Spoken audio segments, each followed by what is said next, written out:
एवढा गोडचिट चहा करतात काय ग? वरी साखर ठेवलं म्हणजे काय पोत भरून पडतात काय? काय मै सासू सनकामध्ये आहे की नाही साखरपत्ती कुलूप लावून ठेवायची. आम्हाला अशी दरकार नव्हती की चहा करून पियायची. अच्छा ठीक आहे. मया सासू नाही की नाही मग लई सूट घेतला, लई सासरवास केला. मी तुला एवढंच म्हणलं तर नाक वाकडं करायलीस. बे साले होय ग, तू आज कितीला उठलीस? 8ला उठलीस की? अगं मै सासू मला आहे की नाही सकाळी पहाटे 4ला उठत गेली आणि जात्यावर दाणे दळायला वत गेली. मग तर 7 पर्यंत सगळं कामही होत गेलं आणि शेताला जात गेलो आणि झापडीला आल्यावर शेतून आहे की नाही घरी स्वयंपाक सुद्धा करत गेलो. आणि तुम्हाला जरा असं काम करणं होईना झालंय आता. अगं मै सासू तर नुसती चिंगूट होती. एका चमच्यामध्ये घरच्याची सगळ्याची भाजी करायला वत गेली. तेव्हा 1 किलो तेल आहे की नाही सगळ्याला महिनाभर जायचं. आता आहे की नाही महिन्याला 10 किलो तेल लागाले. पिता काय ग तेल?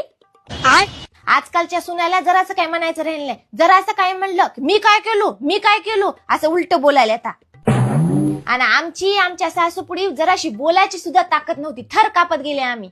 अच्छा आणि तुम्हाला जरासं काय म्हणलं की चटकन जाऊन नवऱ्याला सांगता. आम्ही जर आमच्या नवऱ्याला जाऊन सांगलं तर आम्हाला पोटभर नवरा झडकीत गेला. मै तर सासू मी नवऱ्याला लई लावून देत गेली. अगं मी तर काहीच म्हणणार की ग माझ्या पोराला. आता तुम्ही आम्हाला मामी दाडी म्हणाल्या. आम्ही आमच्या सासूबाईला आत्या मामी म्हणत गेल्या. अगं माझ्या सासूनी जर तुला आता मी सासरवास केला तर तू 1 मिनिट घर राहिना तवाच पळून जातोस. मलाच माहित आहे या घरी मी कशी नांदलो ते.